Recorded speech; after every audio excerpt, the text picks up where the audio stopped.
ஆண்டவராகிய இயேசு கிறிஸ்துவின் நாமத்தினால உங்கள் எல்லாரையும் அன்புடன் வாழ்த்துகிறேன், வரவேற்கிறேன். இந்த கிரைஸ்ட் சர்ச் ஊழியத்தின் சார்பாக இந்த சேனலுக்கு இந்த நாளில் தேவனுடைய வார்த்தையை உங்களோட பகிர்ந்து கொள்றதுக்கு முன்பாக உங்கள் எல்லாருக்கும் ஹாப்பி விமன்ஸ் டே, பெண்கள் தினத்துக்காக எல்லாருக்கும் வாழ்த்துதலை சொல்கிறோம். நாங்கள் ஜெபம் பண்ணி ஆரம்பிக்கலாம். கண்ணில் மூடி ஜெபம் பண்ணுவோம். பரலோக பிதாவே, நன்றியோடு துதிக்கிறோம். இந்த நேரத்தில் ஆண்டவரே, நீங்கள் எங்களோடு கூட ஆண்டவரே பேசும்படியாக நாங்கள் ஜெபிக்கிறோம். நாங்கள் பேசுகிற வார்த்தையில் ஆவியானவர் எங்களோடு கூட இடைப்படும்படியாக நாங்கள் ஜெபிக்கிறோம். ஆண்டவரே, இதை பார்த்து கொண்டிருக்கிற எல்லாருக்கும் ஆண்டவரே உங்களுடைய வார்த்தை எங்களுக்குள்ள வல்லமையாய் கிரியை செய்யும்படியாக நாங்கள் ஜெபிக்கிறோம். ஆண்டவரே, இதை பார்க்குறவங்க கடந்து போகிற சூழ்நிலைகள் எதுவாக இருந்தாலும் கர்த்தருடைய ஆவியானவர் அவங்க சூழ்நிலையில் நீங்கள் அவங்களுக்கு வெளிப்படும்படியாக நாங்கள் ஜெபிக்கிறேன். நீங்கள் பேசுங்க ஆண்டவரே. எங்கள் இருதயத்தை சிந்தையும் உங்களுடைய வார்த்தைக்கு செவி சாய்க்க நாங்கள் ஒப்பு கொடுக்குறோம். ஆசீர்வதிங்க இயேசுவின் நாமத்தினால பிதாவே, ஆமென். விமன்ஸ் டே குறித்து பேசணும் அப்படின்னு சொல்லி நான் நினைக்கிறேன். அதனால 2 பெண்களை குறித்து ஆவியானவர் எனக்கு கற்றுக் கொடுத்த காரியத்தை குறித்து நான் உங்களோட பகிர்ந்து கொள்ளணும்னு விரும்புகிறேன். நீதிமொழிகள் 12ஆம் அதிகாரம் 4வது வசனம் நான் வாசிக்கிறேன். குணசாலியான ஸ்திரீ தன் புருஷனுக்கு கிரீடமாயிருக்கிறாள். பைபிளில் பார்த்தீங்கன்னா நிறைய பெண்களுடைய குணங்களை குறித்து நிறைய பெண்களை உதாரணமாக சொல்லப்பட்டிருக்கு. அப்படின்னா கோபக்காரியான ஸ்திரீன்னு சொல்லப்பட்டிருக்கு, லட்சை உண்டு பண்ணுகிற ஸ்திரீன்னு சொல்லப்பட்டிருக்கு. அந்த மாதிரி நிறைய கேரக்டர்ஸை வச்சு பெண்களை குறித்து நிறைய காரியங்கள் பைபிளில் இருக்குது. அதே மாதிரி தேவன் பெண்ணை படைக்கும் போது அவங்கள நிறைய விஷயங்களுக்கு, நிறைய காரியங்களுக்கு அவங்கள கேப்பபிளாக ஆண்டவர் படைச்சிருக்கிறாரு. ஒரு பெண் எல்லாவற்றையும் சகிக்கிற ஒரு டாலரன்ஸ் கேரக்டரை குணாதிசயத்தை ஆண்டவர் பெண்களுக்குள்ள இயற்கையாகவே ஆண்டவர் படைச்சிருக்கிறாரு. இன்னைக்கு உங்கள் சூழ்நிலையில் சின்ன பிள்ளையிலேருந்து ஒரு ஸ்டேஜாக வளர்கிற ஸ்டேஜில் நீங்கள் இருந்தாலும் நீங்கள் நல்லா தெரிஞ்சுக்கணும், you are capable for every thing. உங்கள் லைஃப்பில் ஆண்டவர் நீங்கள் கடந்து போக வேண்டிய சூழ்நிலைக்கான ஸ்ட்ரென்த்து உங்களுக்குள்ளே இருக்குன்றதை நீங்கள் முதல்ல நீங்கள் நம்பணும்னு நான் நினைக்கிறேன். அதே போல் வசனம் சொல்லுது, இங்கே நான் சூஸ் பண்ண அந்த வசனம் குணசாலியான ஸ்திரீ தன் புருஷனுக்கு கிரீடமாக இருக்கிறாள். இன்னைக்கு தமிழில் பழமொழி சொல்லுவாங்க, ஆவதும் பெண்ணாலே அழிவதும் பெண்ணாலேன்னு சொல்லுவாங்க. அதே போல் எந்த ஒரு மனுஷனுக்கு பின்னாடி ஒரு நல்ல ஸ்ட்ராங் உமன் இருப்பாங்க அப்படின்றது உலக வழக்கம், உலக கருத்து. அது நிறைய விஷயங்களில் உண்மையாயும் கூட இருக்குது. ஆனால் வசனம் சொல்லுது குணசாலியான ஸ்திரீ. அப்போது நம்மளுடைய கேரக்டர் வச்சு தான் நம்மளுடைய ஃபேமிலியை குறித்ததான ஒரு சாட்சி சொசைட்டியில் ஏற்படுகிறதா இருக்கிறது. ஒரு பெண் எப்படிப்பட்டவளாக இருக்கிறாளோ அதை வைத்து தான் அந்த குடும்பத்தின் சாட்சி. இங்கே பார்த்தீங்கன்னா ரூத்தில் சொல்லப்பட்டிருக்கு, போவாசனுடைய தலை உயர்த்தப்படுறதுக்கு ரூத் காரணமாக இருக்கிறாங்க அப்படின்னு சொல்லப்படுகிறது. அதே மாதிரி நிறைய விஷயங்கள்ல பார்த்தீங்கன்னாக்கா நீதிமொழிகளில் சொல்லப்பட்டிருக்கு, மென்ஸோடைய சக்ஸஸ்க்கு பின்னாடி ஒவ்வொரு பெண்ணும் இருக்காங்க. பெண்கள் ஒரு குடும்பத்துக்கு பேக் போன் மாதிரி. பேக் போன் தான் ஒரு பாடியோட ஷேப்பை கொடுக்கறதா இருக்கிறது. அப்படின்னா அவங்க குண்டாக இருந்தாலும் ஒல்லியாக இருந்தாலும் அந்த பாடியோடைய ஃபுல் வெயிட்டையும் தாங்கிறது அந்த முதுகெலும்பாக இருக்கிறது, அந்த ஸ்பைன் போனாக இருக்கிறது. அதுபோல தான் குடும்பம் உங்களை சுற்றி உங்களை சார்ந்து இருக்கிறவங்க, சின்ன குடும்பமாக இருக்கலாம், பெரிய குடும்பமாக இருக்கலாம், இல்லை உங்களை சார்ந்து இருக்கிற உங்களுடைய சூழ்நிலையை சந்தோஷமானதாய், அது பிளெஸ்ஸிங்கானதாய் அதை மாற்றுற கேப்பபிலிட்டி பெண்களுக்கு இருக்குது. அதை தெரியாமலே என்ன பண்ணுவாங்கன்னா, யார் வீக்கர் வெசல், அவங்க ஒரு பெண்கள் பலவீனமானவங்க அப்படின்னு சொல்லி அப்போஸ்தலனாகிய பவுல் சொல்லும்போது சொல்கிறாரு. அவங்க பலவீனமானவங்க அப்படின்னாக்கா அவங்க சென்சிட்டிவ் ஆனவங்கன்றதை தான் அதை மீன் பண்ணி அவர் சொல்கிறாருன்னு நான் யோசிக்கிறேன். நான் சீக்கிரமாக ஒரு விஷயத்தை தனக்குரியதாக அதை எடுத்துக்கொள்ளுகிற ஒரு மென்டாலிட்டி பெண்களுக்கு இருக்குது. ஸோ இப்போ குணசாலியான ஸ்திரீ அப்படின்னு நம்ம பார்க்கும்போது நம்ம பார்க்குறோம், உங்களுடைய சூழ்நிலையை நீங்கள் பிளஸ்ஸிங்காக மாற்றுற அந்த கேப்பபிலிட்டி நேச்சுரலாகவே பெண்களுக்கு இருக்குது. உதாரணத்துக்கு ரெண்டு விமனை குறித்து நான் பேசணும்னு நினைக்கிறேன். யாத்ராகமம் 4ஆம் அதிகாரம் 24வது வசனம். சிப்போரால் வந்து மோசேயுடைய மனைவியாக இருக்கிறாங்க. அவங்க ஒரு ஒரு சூழ்நிலையை அவங்க கடந்து போகும்போது அவங்க இப்படியா ரியாக்ட் பண்ணுறாங்க. வசனம் சொல்லுது, வழியிலே தங்கும் இடத்தில் கர்த்தர் அவனுக்கு எதிர்பட்டு அவனை கொல்ல பார்த்தார். அப்பொழுது சிப்போரால் கருக்கான ஒரு கல்லை எடுத்து தன் புத்திரனுடைய நுனித்தோலை அறுத்து அதை அவன் கால்களுக்கு முன்பாக எறிந்து, நீர் எனக்கு இரத்த சம்பந்தமான புருஷன் என்றாள். பின்பு அவர் அவனை விட்டு விலகினார். அப்பொழுது அவள் விருத்த சேதனத்தின் நிமித்தம் நீர் எனக்கு இரத்த சம்பந்தமான புருஷன் என்றாள். இங்க வந்து பாத்தீங்கன்னா ஜிப்போரால் வந்து கண்டுபிடிக்கிறாங்க. தேவதூதர் வந்து மோசேயை வந்து கொல்ல பார்த்தார் என்று சொல்லி மோசே அங்கே விருத்த சேதனத்தை குறித்து அங்கே பேசப்படுகிறது. ஆனால் அந்த சிச்சுவேஷனில் அவங்க எப்படி ரியாக்ட் ஆனாங்க? இப்போ தேவதூதர் வந்து மோசே அழைக்கப்பட்டவர். மோசேயோடைய பெரிய டாஸ்க்குக்காக தேவன் தெரிந்துக்கணும். இஸ்ரவேல் ஜனங்களை எகிப்திலிருந்து கொண்டு வனாந்தரத்தில் நடத்துறதுக்காக மோசேயை தேவன் தெரிந்து கொண்டிருக்கிறாரு. ஆனால் ஜிப்போரா வந்து அவங்களுடைய தகப்பன் வீட்டில் அவங்க வீட்டில் இருக்கிறாங்க. மோசே கூட அவங்க ட்ராவல் பண்ணல, ஆனால் அவங்க தூரம் இருக்கிறாங்க. அவங்க வந்து மோசே அவங்கள பார்க்க வரும்போது நடக்கிற இந்த சூழ்நிலை, மோசேயை கொல்ல தேவதூதர் அங்கே வரும்பொழுது ஜிப்போரால் வந்து கண்டுபிடிக்கிறாங்க. அதை அவங்க எப்படி கண்டுபிடிக்கிறாங்கன்னாக்கா, அதை அவங்க ஆவியில் அதை கண்டுபிடிக்கிறாங்க. அன்றைக்கு வந்து ஆவியானவர் போரோட்ட ஆகலை, பரிசுத்த ஆவியானவர் வெளியரங்கமாக ஊற்றப்படலை. ஆனாலும் அவங்களோட தேவ ஆவியினால அவங்க நடத்தப்படுறவங்களா அப்படின்னா அவங்க ஆவிக்குரியவங்களா அவங்க இருந்ததுனால அவங்க தன் கணவனுடைய வாழ்க்கையில என்ன நடக்குதுன்றதை அவங்க கண்டுபிடித்து, அதுக்கு அந்த நேரத்துல கொஞ்சம் நம்ம ஒரு பிரேக் விட்டு நம்ம யோசிச்சு பார்ப்போம். ஒருவேளை மோசே அந்த தாட்டு சிப்போராக்கு வராம இருந்திருந்தா, ஒருவேளை தேவதூதன் மோசையை கொன்றிருந்தா என்னவா இருக்கும்? அப்போ அவரை குறித்ததான திட்டங்கள் வந்து அங்கே வந்து அளிக்கப்பட்டிருக்கும். அநேக நேரத்தில் வந்து மென்ஸ் வந்து அவங்களுக்கு அழைக்கப்பட்ட அழைப்பில், அது யாராக இருந்தாலும் சரி, பிஸ்னஸ் பீப்புளாக இருக்கலாம், சாதாரண கணவராக இருக்கலாம், வேலை செய்கிறவங்களா இருக்கலாம், ஊழியம் செய்கிறவங்களா இருக்கலாம், யாராக வேணா இருக்கலாம், அவங்க வந்து அவங்களுக்கு கொடுக்கப்பட்ட ரோலை அவங்க ப்ளே பண்ணும்போது அவங்க எந்த இடத்துல மிஸ் ஆகுறாங்க அப்படின்றத வந்து நம்ம எப்பயுமே கண்ணை வச்சுட்டு அவங்கள பார்த்து குறை கண்டுபிடிக்கிறவங்களா இருக்கணும்னு இல்லை. இங்கே ஜிப்போரால் வந்து மோசையை குறித்து குறை கண்டுபிடிக்கிறவங்களா அவங்க இல்லை. ஆனால் அவங்க வந்து பதிலாக எப்படி இருக்காங்கனாக்கா, அங்கே ஒரு தப்பு நடக்க போகுதுன்றதை அவங்க தெரிஞ்சு, ஒரு இன்சிடெண்ட் ஒன்று நடக்க போகுது, தவறான ஒரு இன்சிடெண்ட் ஒன்று நடக்க இருக்குதுன்றதை வந்து அவங்க ஆவியில் அவங்க பெற்றுக்கொள்கிறாங்க. அது பெற்றுக்கொண்டுட்டு அதுக்கு உடனே அவங்க ரியாக்ட் ஆகுறாங்க. அவங்க வந்து அவங்க பிள்ளையின் நுனித்தோலை அவங்க கட் பண்ணி அவங்க கொடுத்து வந்து, இன்றைக்கு நீங்கள் இதை செய்தது நிமித்தம் நீங்கள் எனக்கு இரத்த சம்பந்தமான புருஷன் அப்படின்னு சொல்கிறாங்க. அவங்க வந்து ஸ்பிரிட்டில் அவங்க வந்து அதை என்ன பண்ணுறாங்கன்னா, அந்த விருத்த சேதனத்தை குறித்து அவங்க வந்து அதுக்கான காரியத்தை அவங்க செய்கிறவங்களா இருக்கிறாங்க. இன்னொரு இடத்துல வந்து பார்த்தீங்கன்னாக்கா, 2 சாமுவேல் 11ஆம் அதிகாரம் 3வது வசனம். பச்சைபாலை குறித்து ஃபுல்லாக நம்ம மெடிடேட் பண்ண முடியாதது பெரிய பெரிய சாப்டர். ஆவியானவர் என்னோடு பேசின காரியத்தை நான் உங்களோட சொல்கிறேன். இதில் வந்து வெறும் அவங்களை குறித்ததான வார்த்தை மட்டும் நான் உங்களுக்காக வாசிக்கிறேன். இது 2 சாமுவேல் 11ஆம் அதிகாரம் 3ஆம் வசனம். அப்பொழுது அந்த ஸ்திரீ யார் என்று விசாரிக்க ஆள் அனுப்பினான். அவள் எலியாவின் குமாரத்தியும் ஏத்தியனாகிய உரியாவின் மனைவியும் ஆகிய பத்சேபாள் என்றார்கள். அங்கே வந்து எலியாவின் குமாரத்தி, இந்த எலியா என்றவர் பார்த்தீங்கன்னாக்கா அவர் வந்து ஆசாரியனாக இருக்கிறாருன்னு சொல்லி ஹிஸ்ட்ரி சொல்லுது.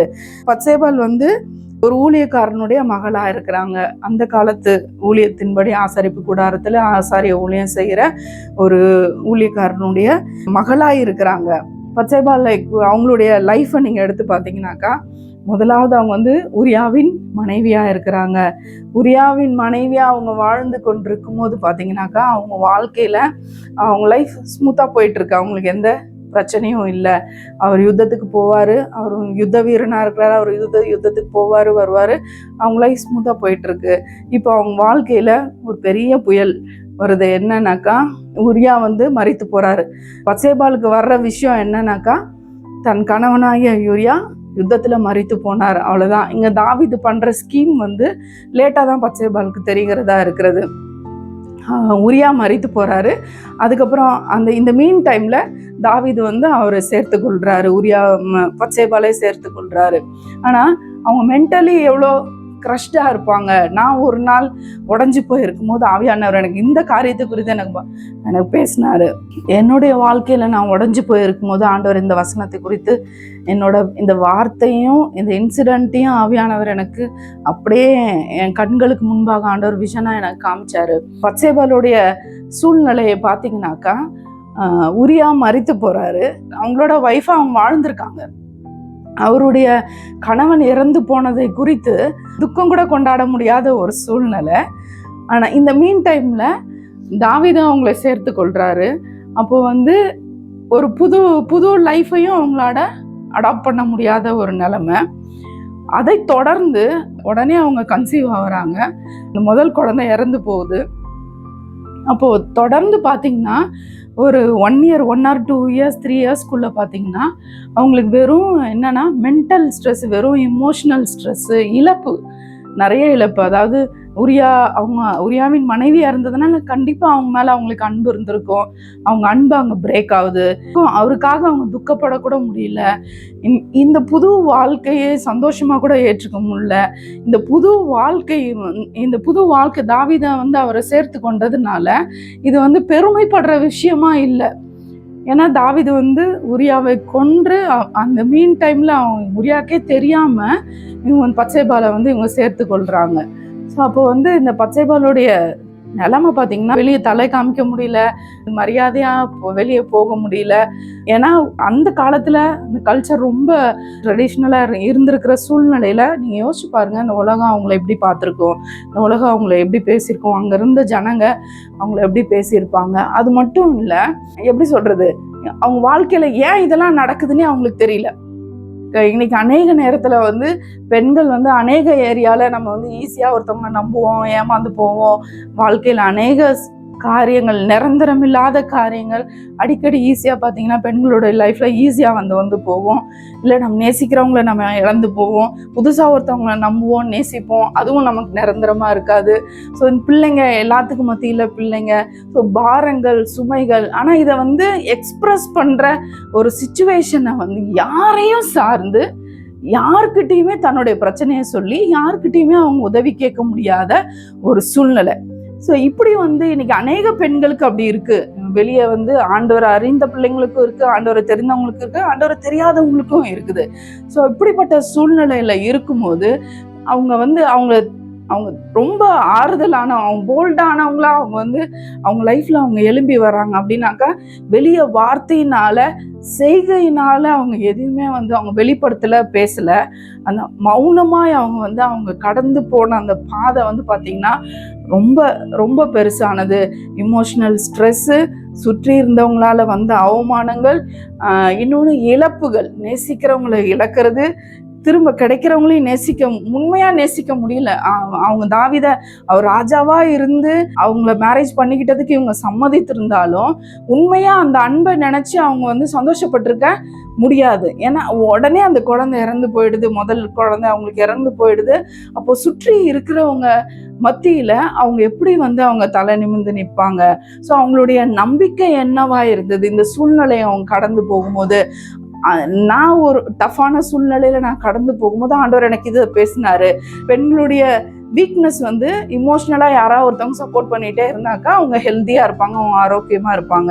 அவங்களுக்கு பணம் தேவையில்லை, காசு தேவையில்லை, மென்டலி நான் அவங்க கூட இருக்கேன், நான் உன்னை நேசிக்கிறேன்னு சொல்ற யாராவது ஒருத்தவங்க அவங்க கூட இருந்தாங்கன்னா அதுதான் அவங்களுக்கு ஸ்ட்ரென்த்தா இருக்கும். ஸோ ஆனா இங்க பத்சேபாளுடைய இமோஷன்ஸ் ஃபுல்லா க்ரஷ் ஆகி உடைக்கப்படுறாங்க, பயங்கரமா உடைக்கப்பட்டிருக்காங்க. அப்படின்னாக்கா அவங்கள நேசிக்கிறவங்க யாருன்னு அவங்களுக்கு கண்டுபிடிக்க தெரியல. உண்மையா அவங்க நேசிச்சவங்களும் அவங்களுக்கு இல்லை, அந்த டைம்ல இல்லை. புதுசா ஏதோ ஒரு உறவு கிடைக்குது, அதை குறித்து அவங்க நம்பிக்கையாயும் பெருமையாவும் சந்தோஷமாவும் அவங்களால இருக்க முடியல. அந்த சூழ்நிலையில அவங்க என்ன பண்றாங்கன்னா, அவங்க அடுத்து ஒரு குழந்தை ஆண்டவர் கொடுக்குறாரு, சாலமோனை கொடுக்குறாரு. அவங்க வாழ்க்கையை ஆண்டவர் கட்டுகிறவரா இருக்கிறாரு. அங்க தன் தேவனாகிய கர்த்தருக்குள்ள அவங்க பெருசா அவங்கள பத்தி டெஸ்டிமோனியான அவுட்கமிங்கான ரிசல்ட் எதுவும் இல்லை. ஆனா சாலமோனுடைய வெற்றிக்கு பின்னாடி, சாலமோனுடைய வளர்ப்புக்கு பின்னாடி பாத்தீங்கன்னாக்கா அவங்க என்னவா இருக்காங்கன்னா, அவங்க குணசாலியாய் அவங்க இருக்கிறாங்க. பத்சேபால் வந்து ரொம்ப குணசாலியா இருக்கிறாங்க.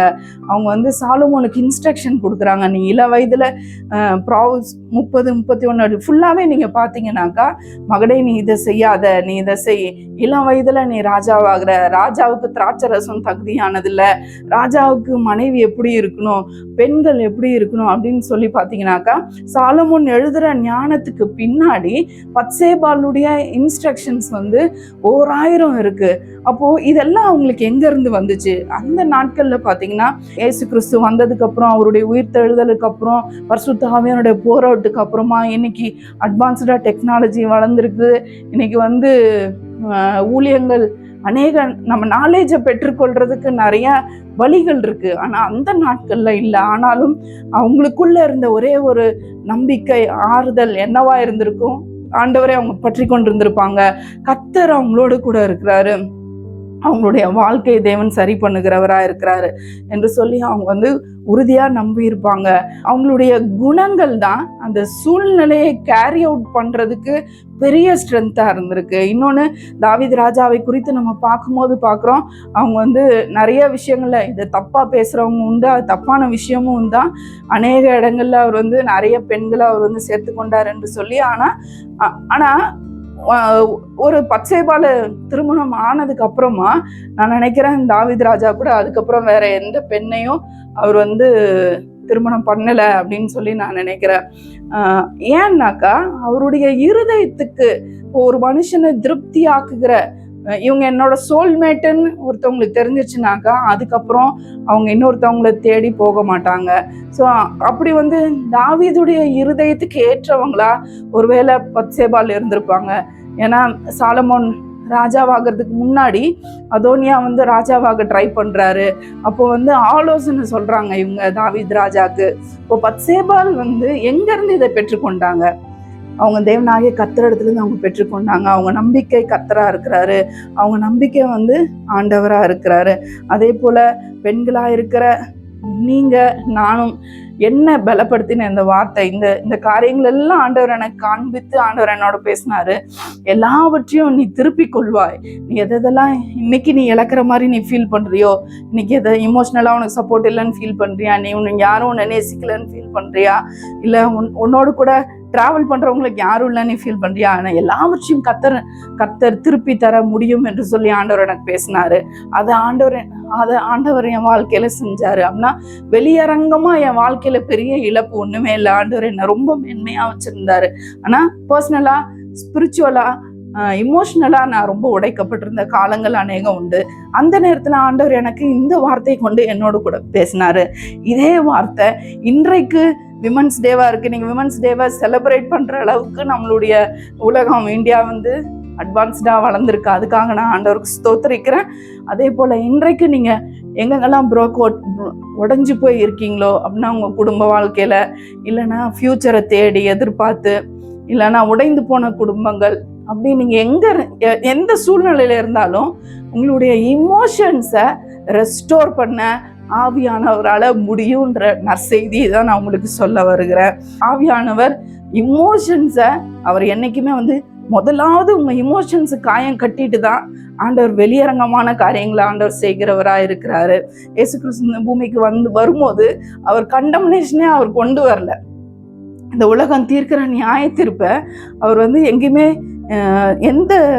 எந்த அவரை தேடி நன்மை வேண்டும் என்று அவரை தேடி வந்த எந்த மனுஷருக்கும் அவர் கண்டம்னேஷன் அவர் கொடுக்கல. பதிலா அவர் என்ன கொடுத்தாருன்னா, அவங்களுடைய நீடை அவர் சரி செய்கிறவரா இருந்தாரு. உபச்சாரியான ஸ்திரீ அவங்க கல்லடிக்கணும், அவங்கள வந்து நியாயம் தீர்க்கணும் அவங்க நினைக்கும் போது அவங்களுடைய இமோஷன்ஸ் அப்படின்னா, அவங்க வாழ்க்கையில இனி தப்பு செய்யாத அளவுக்கு எந்த பகுதியை சரி செய்தா அவங்களுடைய வாழ்க்கை சரியாகுமோ அந்த பகுதியை தேவன் சரி செய்கிறவரா இருக்கிறாரு. இன்றைக்கு நீங்க அப்படிப்பட்ட ஒரு ஹோப்லெஸ் சிச்சுவேஷன்ல இருந்தா, அப்படி நீங்க இருப்பீங்கன்னாக்கா, உங்களுக்கு யாரா இருந்தாலும் நான் இந்த நற்செய்தியை சொல்றேன். ஆவியானவர் உங்க வாழ்க்கையை கட்டுகிறவரா இருக்கிறாரு. ஒன்றும் குறைவில்லாமல் நீங்க எதை இழந்த மாதிரி நினைக்கிறீங்களோ அது எல்லாவற்றையும் 100 பேதுரு அப்போஸ்தலனாகிய பேதுரு ஆண்டவரை பார்த்து கேட்கிறாரு, ஆண்டவரே உங்களுடைய நாமத்தின் நிமித்தம் அப்படின்னா ஆண்டவர் அறிஞ்ச நாமத்தின் நிமித்தம் நாங்க எதையாவது இழந்து போறோம்னாக்கா எங்களுக்கு என்ன அப்படின்னு சொல்லி அவர் கேட்கும்போது ஆண்டவர் சொல்றாரு, என் நாமத்தின் நிமித்தம் எதை இழந்தாலும் இந்த பூமியில 100 அத்தனையாயும், இம்மையில நித்திய ஜீவனையும், மறுமையில நித்திய ஜீவனை, இம்மையில 100 அத்தனையாயும், மறுமையில நித்திய ஜீவனையும் நீங்க பெற்றுக்கொள்வீங்க என்று சொல்லி வசனம் சொல்லுகிறது. அப்போ 100 folds நீங்க எதை நீங்க இழக்கிறீங்களோ, அது சின்ன விஷயமா இருக்கலாம், ஒரு சின்ன விஷயத்துல இருந்து பெரிய விஷயம் வரைக்கும். இன்னைக்கு உங்களுக்கு ஒரு ஐடென்டிட்டி இல்லை, உங்களுக்கு இன்கம் இல்லை, உங்க குடும்பத்துல ரெகக்னைசேஷன் இல்லை, உங்களுக்கு தள்ளி விடப்பட்டிருக்கீங்க, இல்லை அடுத்து என்ன ஆகும் ஃபியூச்சர், 1000 கேள்விகளுக்கு ஒரே ஒரு பதில், ஆவியானவர் உங்களை ரெஸ்டோர் பண்ணுகிறவரா இருக்கிறாரு. அவர் ரெஸ்டோர் பண்ணும்போது மொத்த உலகமே உங்களை திரும்பி பார்க்கிற அளவுக்கு அவர் உங்க கூட இருந்து உங்க வாழ்க்கையை கட்டுகிறவரா இருக்கிறாரு. இன்றைக்கு சாலமோனை பத்தி யோசிக்கும் போது அவங்க பத்சேபால் சொன்ன அட்வைஸை தான் நம்ம யோசிப்போம். அப்போ அவங்களுக்கு பின்னாடி அவங்க குணசாலியான ஸ்திரியா இருந்திருக்கிறாங்க. மேபி அவங்க ஒரு ராஜாவுடைய மனைவியா முன்னாடி வந்து அவங்க எதுவுமே செய்யல, ஆனா அந்த ராஜ்யத்தின் பேக் போனா அவங்க இருந்து காரியங்களை ஒழுங்குபடுத்துறதுல அவங்க ஞானம் உள்ளவங்களா இருந்தாங்க. அந்த ஞானம் சாதாரணமான ஞானம் இல்லை, அது அறிவினால புத்தியினால வந்த ஞானம் இல்லை, அது அவங்க ஆண்டவரை அவங்க பற்றி கொண்டதன் நிமித்தமும் ஆண்டவருடைய, ஏன்னா அவங்க ஊழியக்காரனுடைய குமாரத்தியா இருக்கு, ஆசாரியனுடைய குமாரத்தியா இருக்கிறாங்க.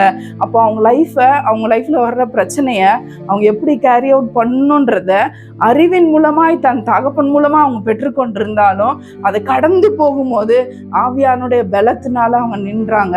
அதே போல உங்க வாழ்க்கையும் ஆவியானவர் பலப்படுத்துவாராக.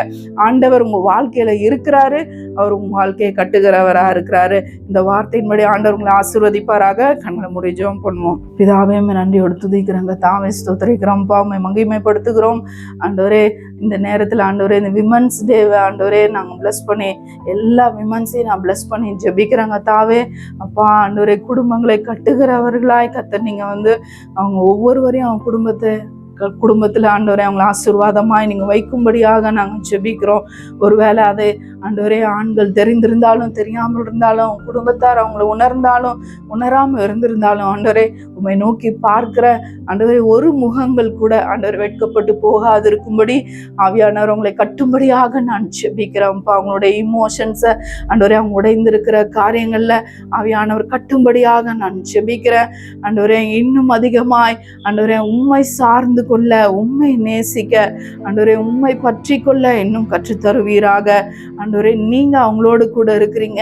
எதெல்லாம் அவங்க இந்த பூமியில அவங்க இழக்கிற மாதிரி இருந்தாலும் அது எல்லாவற்றையும் நீங்க 100 அத்தனையாய் நீங்க திருப்பி தருகிறவராய் இருக்கிறீங்க. எங்க எதிர்பார்ப்புகளை ஆண்டவரே ஃபுல்ஃபில் பண்ணுகிற தேவனாய் நீங்க ஆண்டவரே ஒவ்வொருத்தவங்களுடைய வாழ்க்கையிலும் வெளிப்படும்படியாக இந்த குட் நியூஸ் ஆண்டவரே ஒவ்வொருத்தவங்களுக்கும் ஆறுதல் உண்டாக ஆவியானவர் கிரியை செய்யும்படியாக நான் ஜெபிக்கிறேன்.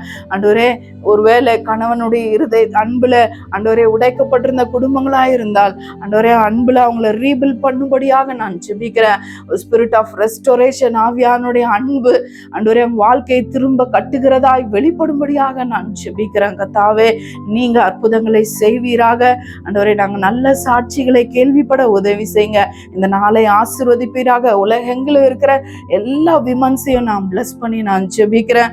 அவங்க வளர்ந்து வாழ்ந்து சுகமா இருக்கட்டும் என்று சொல்லி ஆசீர்வதிக்கிறேன். இயேசுவின் நாமத்தினால பிதாவே, ஆமென்.